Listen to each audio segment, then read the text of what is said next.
Good morning. Welcome to Share on Torah Anytime. We are up to Perek Tezvav, where we're continuing the last two parakim, which was describing way before its time the tribulation of all the enemies of whoever causes pain for the Jewish people. So now we're up to Masa Moav. Now Moav is very interesting. Moav is a little different than all the other nations, because Moav comes from Lot. We all know that Moav is Me'av. Moav is that, on the one hand, they're descendants of Lot. When Lot's daughters thought that the world was going to come to an end and that they had to father children, they had to have their father continue on the lineage of the world, and that was Moav. So on the one hand, we have stories later on in Nach how Moav was a constant thorn in the side of Klal Yisrael. They were there when they helped Assyria, they helped Ashur. When the Jews tried to find refuge, they didn't. There was no hospitality. They didn't share anything that they had, which was in itself a terrible aveda on their part, because they were einiklich from Lot, and they should have had the midah of achnasas orchim.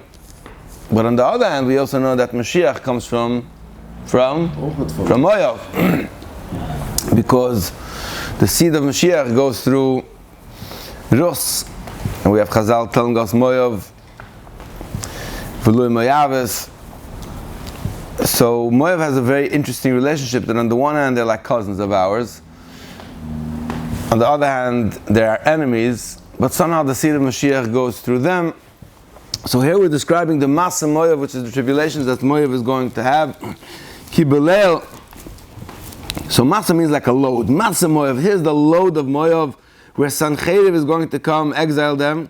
Kibelel Shudad or Moav, because on that night, where Moav is going to get ransacked, it's going to happen in the middle of the night.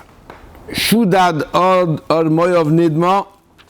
Kibelel Shudad Kir Moav Nidma. That means it's going to happen suddenly. In the middle of the night, it's going to happen in silence. It's going to be as if they're sleeping and like there's not going to be any time to even fight back. And it's going to happen like 1, 2, 3, boom.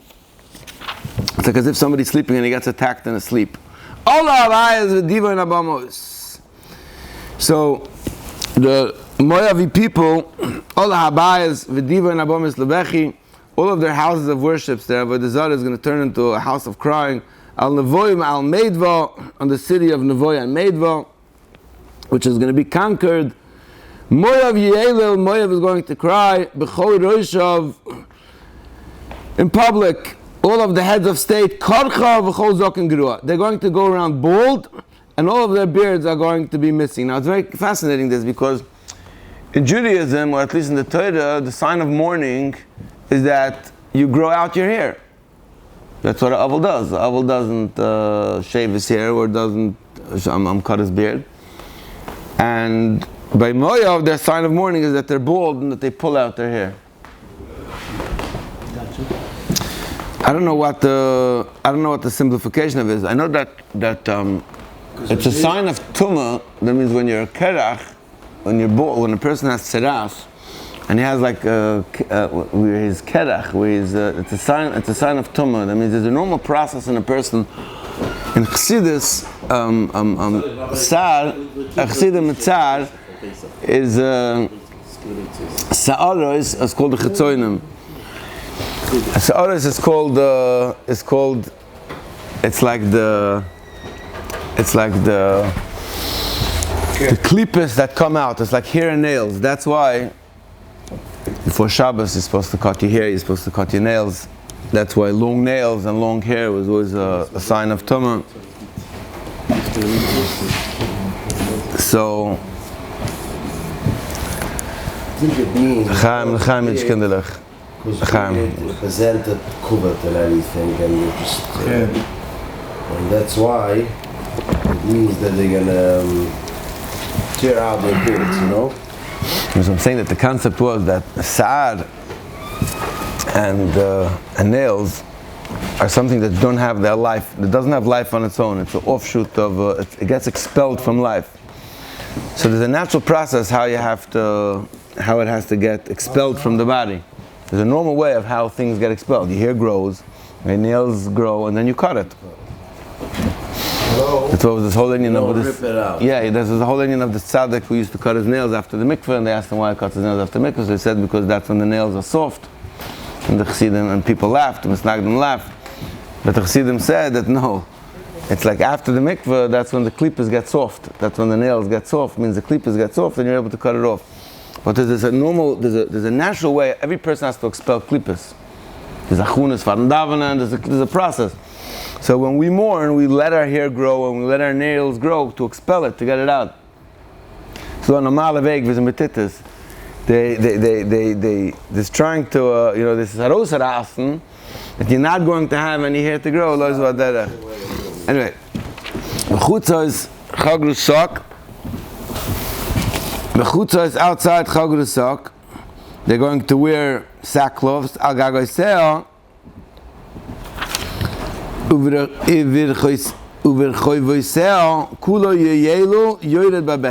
going to be crying, people are going to be weeping, people are going to be mourning. And there's going to be a cry from the city of Cheshboin. You ever saw this line from the Torah Tamima? He talks about the Eish Yotzo Mecheshboin. The Torah says the pasuk, "Ve'esh yatzim cheshbon." A fire went out from cheshbon means whenever a person has cheshbonis and you take revenge on somebody, he says, "Ve'esh yatzim cheshbon." A fire went out from cheshbonis, from cheshbon. You have a cheshbon while you try to pay back the guy. So v'tizak cheshbon ve'lole. That cheshbon, that city of cheshbon, everybody has within them a city of cheshbon, a city where you keep cheshbonis on other people and you're trying to take revenge. V'tizak cheshbon ve'lole. Ad yat nishma koilam alkein chalutze moyav yeriu nafsho yoroloi. So yeriu is a lashon of a trua. It's the same lashon of trua, where moyav is going to cry like a trua, which is usually by Rosh Hashanah the trua is heralding the king. It's announcing, the trumpet is announcing the coming of the melech. But when you don't accept the melech, you end up also crying a trua, which is a cry of despair. So here's the pasuk that I wanted to get to, which is the most, this is an extremely, extremely famous pasuk, and in terms of Chazal and the messages that we learn from it,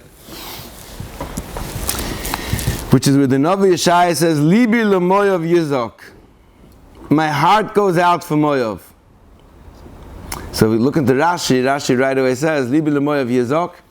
Nevi'ei Yisrael einom ki nevi'ei umois ha'olam. Bila v'imavakesh lakaris Yisrael aloi davar, nevi'ei Yisrael misoinenem al pur'onois ha'aba ala umois. Gewalt. You have here the enemy of Klal Yisrael, which was Moav. Akid Moaschem belechem u'moim. They're your cousins who turn their back to you, and when they're going to be having trials and tribulations, Yeshayahu Hanavi, who emulates what it means to be a Jewish prophet and a Jewish leader, he says, Libi lemoyav Yizok, my heart cries out for Moav. Now Yizok is a lashon of Za'ako. It's like, not stam, there's many different expressions of shouting or mourning. Like by Mordechai Tzaddik it says, Za'ako Gedoyla, there was Moro. Za'ako Gedoyla Moro. It's an extreme cry of pain. And the pasuk, mamish, like tzak ashalei tzaka. There's yizak, there's za'aka gedoyla. Za'akas. Libi lemoyav yizak is an extremely strong expression that Yeshayahu says, my heart cries out to Moyav from the deepest depth of pain. And here's where you have the nafkamina between how Jews react. This is where the whole concept of B'nfoiloi vecha al tismach. The Gemara says that Shmuel HaKatan was the one who said in Pirkei Avos, he says, I think what's the pasuk? B'nfoiloi vecha al tismach. So I think the question is, Like he's saying in Pirkei Avos, what do you mean? He's saying it's a pasuk in Mishnah. Yeah. Why is he saying it over in Pirkei Avos? What did Shmuel HaKatan say? He's just repeating a pasuk. And the answer is, I think Rav Hirsch and all of the Mefarshim talk about it, that because I think Rabbeinu Yoina says, because it's so prevalent that whenever we see our enemy's downfall, and it doesn't only mean our enemy, it means anybody who we can't stand his guts. L'maisa, when we see somebody who we don't like gets a good flick, when the opposite chassidus loses in court,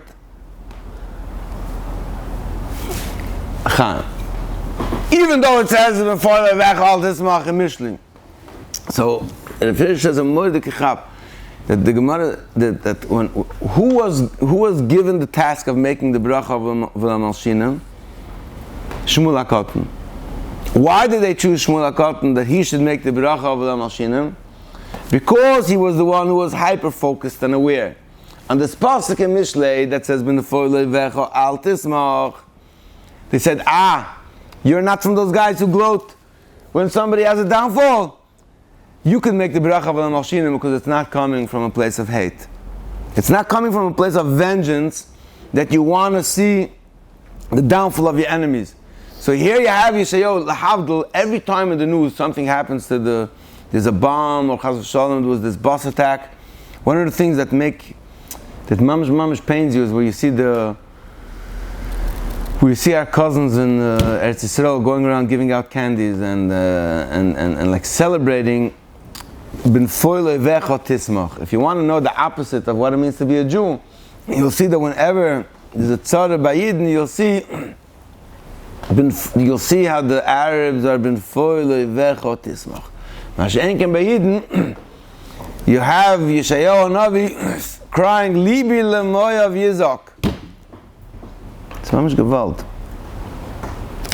Libi lemoyav yizok. That's why so now I had one nekuda over here that's brought down that you know why on Pesach we don't say full howl. Sukkot we say full howl. Pesach not. One of the reasons is because that Maisi Yodai Tvuim B'Yom V'Atamayim Shira. What do you mean Maisi Yodai Tvuim B'Yom V'Atamayim Shira? Of course I'm Shira. They're the Mitzrayim. They killed me. They killed my children. What do you mean? Of course I'm Shira. It's the same concept. Hashem tells the Jewish people, if you want to be my Am HaNifchad, I'm going to choose you to be my people. I want you to understand that Maisi Yodai Tvuim B'Yom. Who is the Maisi Yodai who are Tvuim B'Yom?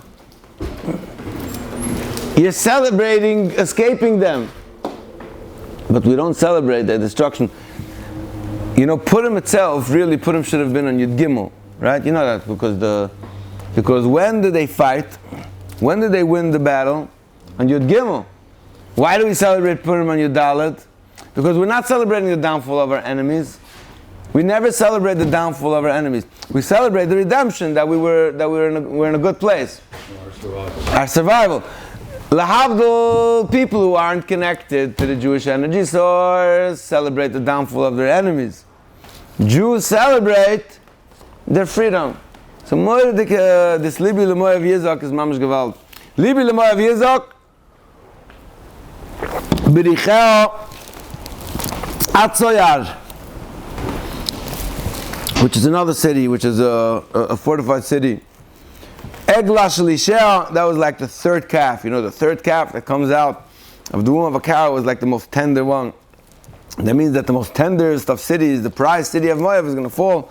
Ki maile haluches b'fchi yaleboy ki derech choyroinayim. There was a mountain that the name of the mountain was Choyroinayim. Zaka shever yoeru is going to bring out the cry from all of the wounded ones. Ki mei nimrim mishamoish, because the waters of the city of Nimrim mishamoish, it's going to be desolate. Ki yovesh chotzir kol odeshet. It's going to be dried out. Not going to be growing anything over there. Not going to be any water. Yerek lehoyo, not going to be no vegetation. And you know why? all of this is going to happen. Al-Kain Yisra also, because they were haughty. Ufkudasam al-Nachal Ha'aravim.